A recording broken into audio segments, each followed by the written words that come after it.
This is a video on how to find the sweet spot on a cuckoo clock. What you do is you take and get the clock ticking, and then you cock it to one side until it stops.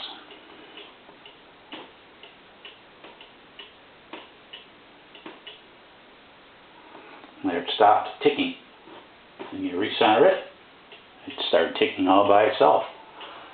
And you move it to the other side.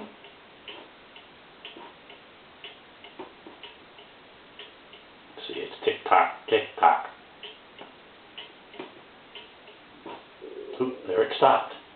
Actually, I put marks on the wall. I don't know if you can see them. All you do is you just take and you move the clock till it's right on the mark between them. And that's where the clock will run forever. This is actually a very nice musical clock.